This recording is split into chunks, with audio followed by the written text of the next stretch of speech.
습니다. 여러분 창세기 37장부터 50장까지는 요셉의 이야기입니다. 요셉의 이야기. 창세기 1장부터 11장까지는 이제 원역사고요. 그리고 이제 12장부터 25장까지가 아브라함 이야기고, 그리고 26장부터 36장까지가 이삭과 야곱의 이야기고, 그리고 이제 37장부터 50장까지가 요셉의 이야기입니다. 자, 그런데 여러분 37장 한번 보실까요? 37장 1절 위에 보시면 37장의 제목이 나오는데요. 요셉과 형제들이 나옵니다. 그렇죠?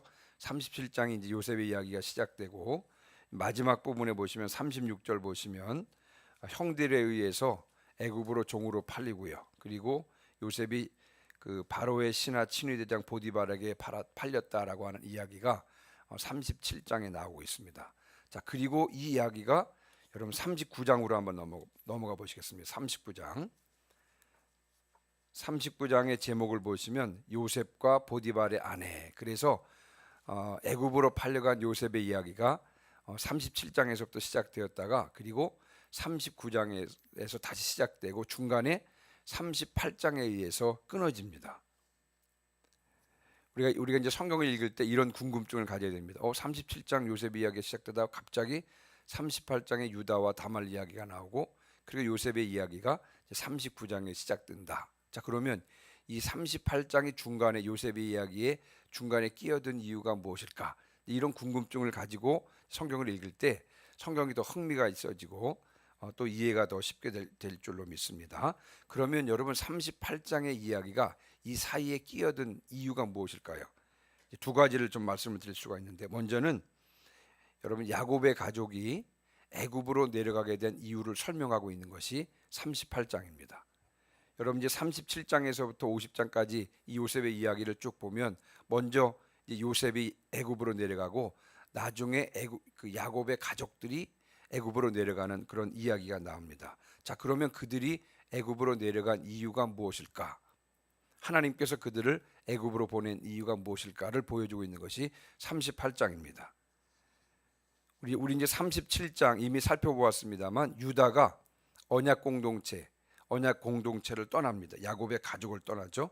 그리고 이제 야곱의 가족 언약 공동체를 떠난 유다가 이제 성적으로 타락합니다. 가나안 문화의 영향을 받아서 성적으로 타락한 그런 이야기가 나옵니다. 근데 사실 유다만 그런 것이 아니고요. 가나안 땅에 오래 머물러 있다면 야곱의 다른 가족들도 타락하는 것은 시간 문제였을 것입니다. 왜냐하면 가나안 땅은요, 영적으로, 도덕적으로, 성적으로 타락한 곳이기 때문에 그렇습니다. 그래서 하나님께서는 야곱의 가족을 애굽으로 내려보냈다는 것입니다.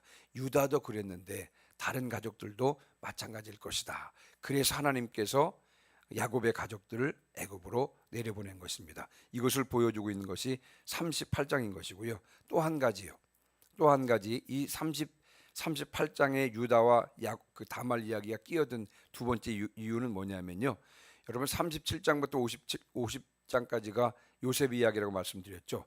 이 요셉의 이야기 중에서 중요한 역할을 감당하는 사람이 누구냐면 유다입니다. 유다. 나중에 살펴보면 아시겠습니다만, 결정적일 때 나서서 언약 공동체를 대변하는 사람이 누구냐면 유다입니다.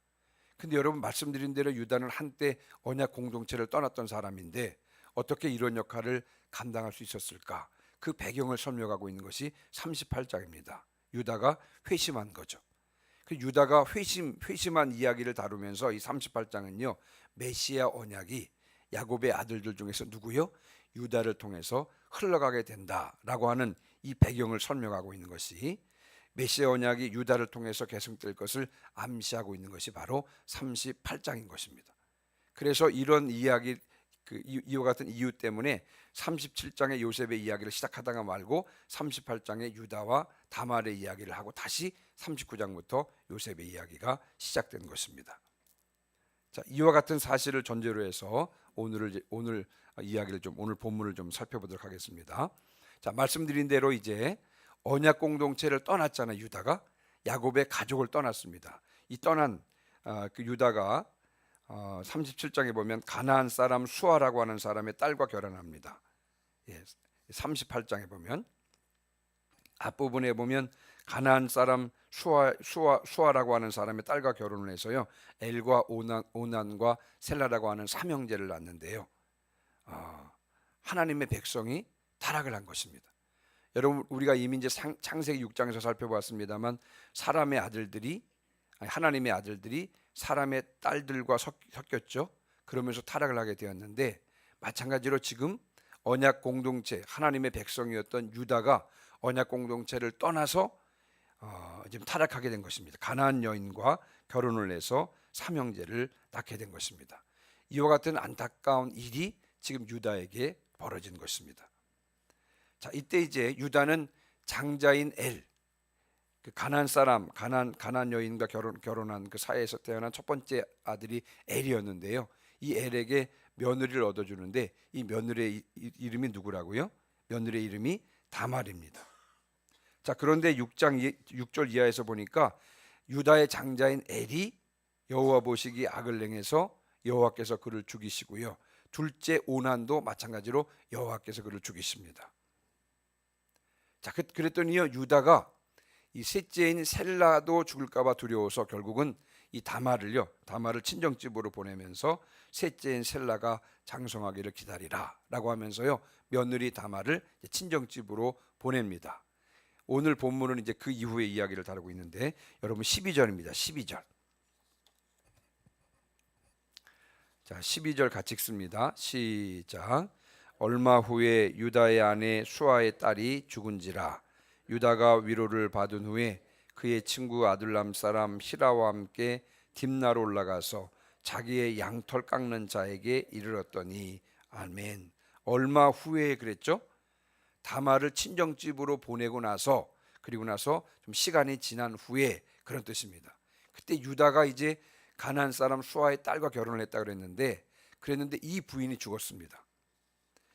죽고 그리고 유다가 위로를 받은 후에 아내의 죽음을 슬퍼하는 이 애도 기간을 지낸 후에 그때 이제 유다가 친구 아들람 사람 히라와 함께 양털을 깎기 위해서 이제 딥나로 올라가는데 여러분 딥나는 어디냐면 한번 생각해 보시면 여기 헤브론이 있죠. 헤브론에서 이 남동쪽으로 조금 내려가면 있는 그런 그 유다의 남부 산악지대에 있는 지명이 바로 딥나입니다. 딥나로 올라가서 유다가 이제 양털을 깎기 위해서 딥나로 올라가는 그런 상황에 자 13절. 어떤 사람이 다말에게 말하되 네 시아버지가 자기 양털을 깎으려고 딥나에 올라왔다 한지라. 이 소식을 누가 듣냐면 유다의 며느리였던 다말이 듣습니다. 아마 오늘 본문에 보니까 다말이 이 딥나 그 당시 딥나에 머물러 있었던 것이 아닌가 우리가 오늘 본문을 통해서 추측해 볼 수가 있습니다. 자, 그런데 이 소식을 들은 며느리가 즉각적으로 움직이는데 여러분 14절 보시기 바랍니다. 14절. 자, 14절 같이 읽습니다. 시작. 그가 그 과부의 의복을 벗고 너울로 얼굴을 가리고 몸을 휩싸고 딥나 길 곁 에나임 문에 앉으니 이는 셀라가 장성함을 보았어도 자기를 그의 아내로 주지 않음으로 말미암음이라. 아멘. 이 소식을 듣 시아버지 유다가 딥나로 올라온다고 하는 소식을 듣고 이 그 며느리 다말이 움직이는데요. 다 즉각적으로 움직이는데 오늘 14절에 보니까 세 가지가 나옵니다. 첫 번째는 뭐냐면 과부의 의복을 벗었다 그랬습니다. 아마 당시에는 과부들은요 과부들이 입는 옷이 따로 있었던 것 같습니다. 아마 모양이나 뭐 색깔이 좀 특이하지 않았을까 싶습니다. 두 번째는 뭐냐면 너울로 얼굴을 가리고 몸을 휘감았다 그랬습니다. 자신이 다말이라고 하는 사실을 완전히 숨긴 것이고요. 그리고 오늘 15절에 보니까 이런 복장은 당시에 창녀들의 표시였던 것 같습니다. 그래서 여러분 이제 다말이 너울로 얼굴을 가리고 몸을 휘감았다 그랬습니다. 그리고 딥나 길 곁 에나임 문에 앉았습니다. 에나임이라고 하는 것은요 딥나로 올라가는 그 길목에 있던 지명인데 이 시아버지 유다가 지나가다가 자신을 보도록 하기 위해서 그래서 이 시아버지를 유혹하기 위해서 딥나 길 곁 에나임 문에 앉아 있는 것입니다. 다말이 이렇게 창녀로 변장해서 시아버지 그 유다를 유혹한 이유가 무엇입니까? 14절 중간 이하에 등장하거든요. 이는 셀라가 장성함을 보았어도 자기를 그의 아내로 주지 않음으로 말미암음이라. 여러분, 우리가 먼저 기억해야 될 이유는 뭐냐면, 여러분, 다말은 지금 자신의 정욕을 채우기 위해서 창녀로 변장한 것이 아닙니다. 그렇죠? 다말은 그동안 시아버지의 말을 믿고 기다리고 있었어요. 여러분, 11절에 보면 수절하고 내 아버지 집에 있어 내 아들 셀라가 장성하기를 기다리라. 시아버지가 이렇게 말했기 때문에 여러분이 시아버지의 말을 믿고 지금 다말이 기다렸던 것입니다. 자, 그런데 셀라가 장성했음에도 불구하고, 셋째 아들 셀라가 장성했음에도 불구하고 시아버지가 약속을 지키지 않는 것입니다. 유다는요, 계대 결혼, 형사 취수제의 규례를 지키지 않은 것입니다. 어떤 사람이 후사가 없이 죽었을 경우에 그의 형제나 친척이 그의 처와 결혼해서 아들을 낳아주는 제도인 것입니다. 그런데 유다가 이 계대 결혼, 형사 취수제의 규례를 지키지 않는 것입니다. 그러나 다말은 비록 이방 여인이었습니다만, 그러나 가문의 대를 이어야 하는 이 여인으로서의 의무를 다하기 위해서 여러분 직접 나선 것입니다. 사실 이런 상황이 있죠. 이 다말이 변장해서 지금 시아버지와 관계를 하려고 하는 이와 같은 상황, 그래서 대를 이으려고 하는 이와 같은 상황은 여러분 윤리적으로만 보면 결코 우리가 이해할 수 없는 그런 상황입니다만, 그러나 성경의 역사적으로 보면, 구속사적으로 보면 다말의 이 행동이 어떤 의미가 있는지를 우리가 분명히 알 수가 있는 것입니다. 우리가 이 사실을 좀 붙잡아야 될 텐데요. 여러분, 룻기 4장에 보면 이제 보아스와 룻이 결혼을 하잖아요. 그때 여러분 성문에 앉아있던 모든 백성과 장로들이 그 룻과 결혼하는 보아스에게 이렇게 축복을 합니다. 룻기 4장 12절인데요. 룻기 4장 12절 말씀에 모든 백성과 장로들이 이제 보아스를 축복하는데 한번 같이 한번 읽어보겠습니다. 여호와께서 시작. 여호와께서 이 젊은 여자로 말미암아 내게 상속자를 주사 내 집이 다말이 유다에게 낳아준 베레스의 집과 같게 하시기를 원하노라. 아멘. 여호와께서 이 젊은 여자 모압 여인 룻을 말하는 것입니다. 지금 보아스가 룻을 아내로 맞아들이는데, 내게 상속자를 주사 내 집이 다말이 유다에게 낳아준 베레스의 집과 같게 하시기를 원하노라. 여러분, 여기에서 보면 이 시아버지와 동침해서 대를 이은 이 다말을 비난하기는커녕 오히려 다말을 축복의 대상으로 보고 있는 것을 우리가 룻기 4장 12절을 통해서 알 수가 있습니다. 네. 여러분, 하나님을 경외함에 있어서 이 신앙의 대를 잇는 것이 중요합니다. 그런데 정작 유다는 이 대를 잇는 것에 무관심했지만 이방 여인이었던 이 다말은 그것을 중요하게 여겼고요. 결국 다말에 의해서 그 신앙의 대가 이어졌던 것입니다. 이때의 상황을 보면 다말에게 있어서 대를 잇는 것은요, 여러분 지금 목숨을 거는 일이었습니다. 죽을 수도 있는 일이었습니다만, 그러나 목숨을 내걸고 지금 다말은 그것을 해낸 것입니다. 나중에 이 유다와 이 다말 사이에 쌍둥이가 태어나는데요, 29절 30절 보니까 베레스와 세라입니다. 그리고 하나님의 언약은 누구를 통해서? 이 유다와 다말 사이에서 태어났던 이 베레스를 통해서 계승되는 것을 볼 수가 있습니다.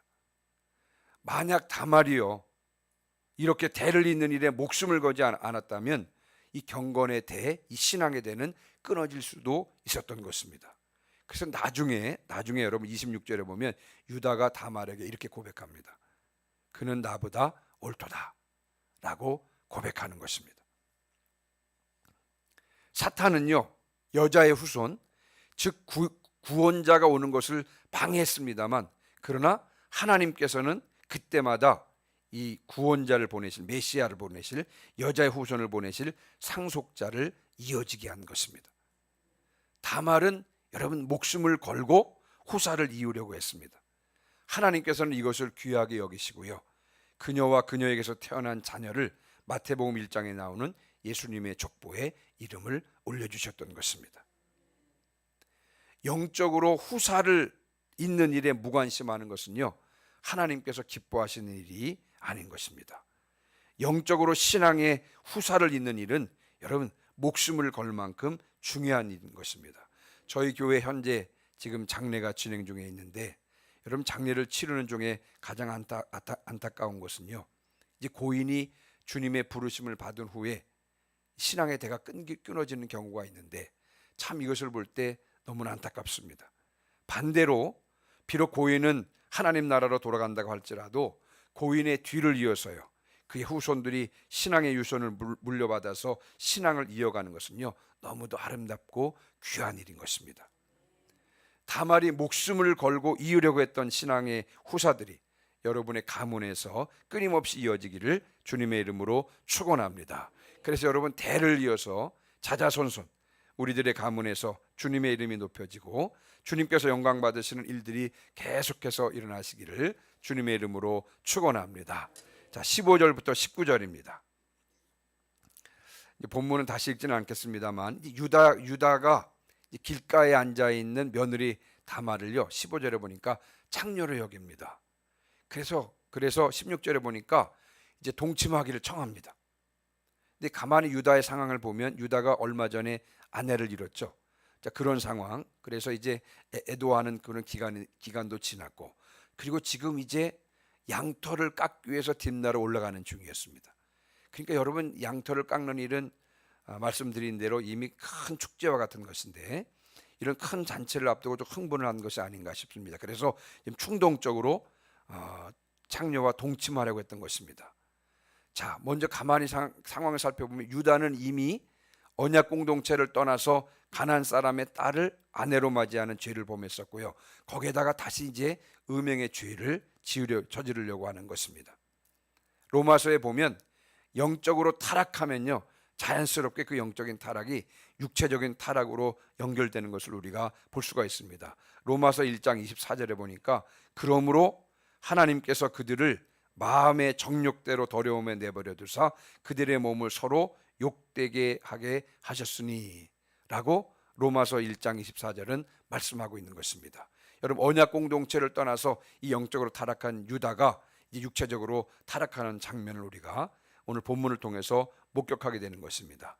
자, 그래서 이제 유다는 그 창녀에게 들어가면서 사실은 자신의 며느리인데요, 이 다말에게 화대로 염소 새끼를 주겠다고 했습니다만 당장은 염소 새끼를 지금 가지고 있지 않았습니다. 그래서 여러분, 다말이 담보물을 요구를 합니다. 그러면서 무엇을 요구하냐면요, 자, 여러분 한번 보시면 18절 한번 보시면요, 담보물을 요구하는데 무엇을 요구하냐면요, 유다가 가지고 있는 도장과 그 도장을 묶었던 끈과 지팡이를 요구를 합니다. 도장과 그 도장의 끈을 매 가지고 이렇게 목에 걸든지 이렇게 가지고 있던 끈과 지팡이를 요구를 하는데요, 여러분, 당시에 이 도장과 끈과 지팡이는 한 집안의 가장의 신분과 지위를 상징하는 것입니다. 아주 소중하게 다뤄야 될 것들이죠. 내가 바로 이 집안의 가장입니다 라는 그런 자신의 신분과 지위를 상징하고 있는 것이 바로 뭐냐면 이 도장과 끈과 지팡이였습니다. 소중하게 다뤄야 될 것들이죠. 그런데 여러분, 유다는 이를 지금 소홀히 여기는 것을 볼 수가 있습니다. 그래서 그것을 담보물로 다말에게 넘기는 것입니다. 마치 에서가 그 중요한 장자권을 소홀히 여기고 그것을 팥죽 한 그릇과 바꾼 것과 같은 사건인 것입니다. 유다는 소중히 여겨야 될 이 도장과 끈과 지팡이를요, 그냥 그것을 담보물로 다말에게 맡기는 것입니다. 그 결과 유다는 수치를 피할 수 없게 되는 것이죠. 우리들은 성도의 신분과 명예를 소중히 여겨야 하는 줄 믿습니다. 성경은 말씀하시기를 성도들은 누구냐? 바로 하나님의 택하신 백성이요 왕같은 제사장이라 이렇게 말씀하고 있습니다. 우리들은 이와 같은 신분을 확신해야 될 줄 믿습니다.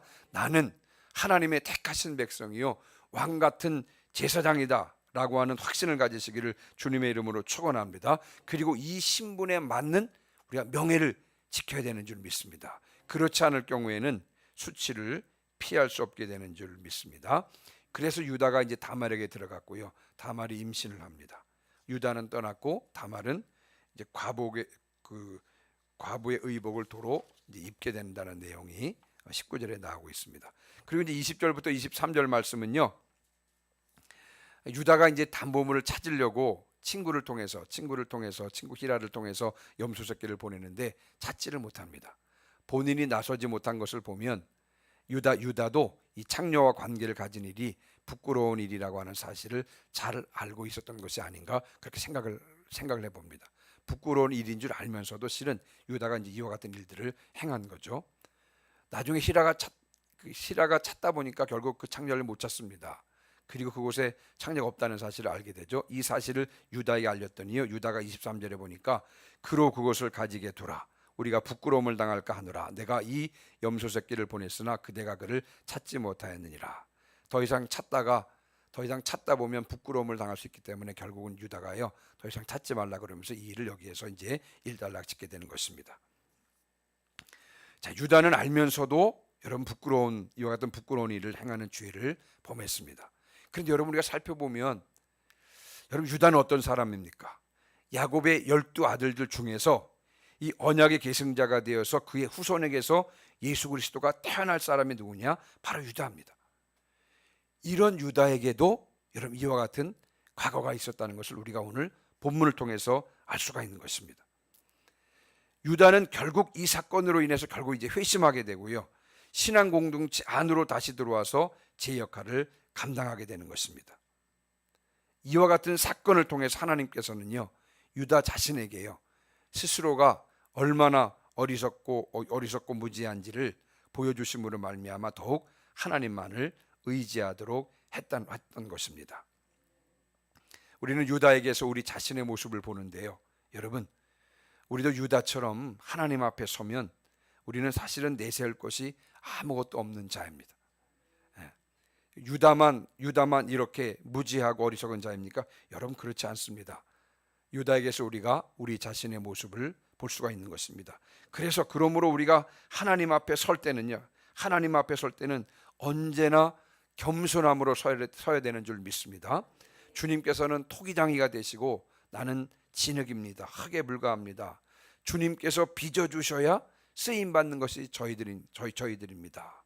이런 심정으로 언제나 주님 앞에 겸손하게 서야 될 줄 믿습니다. 뿐만 아니라 언제나 우리가 감사함으로 서야 될 줄 믿습니다. 유다가 언약 공동체를 떠나서 타락했지만, 그러나 그 며느리 다말과의 관계를 통해서 이 사건을 통해서 회심하게 되고 다시 신앙 공동체 안으로 들어와서 제 역할을 감당하게 했던 것과 마찬가지로 여러분, 나 같은 부족한 자를 사용해 주시니 얼마나 감사합니까? 쓰임 받는 것이 은혜인 줄 믿습니다. 늘 겸손함으로 또 감사함으로 주님께 쓰임 받는 저와 여러분 되시기를 주님의 이름으로 축원합니다. 아멘.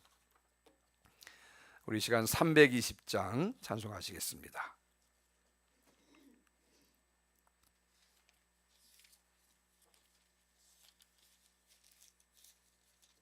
우리 320장 찬송하시고요, 오늘 들은 말씀을 붙잡고 통성으로 기도하시겠습니다.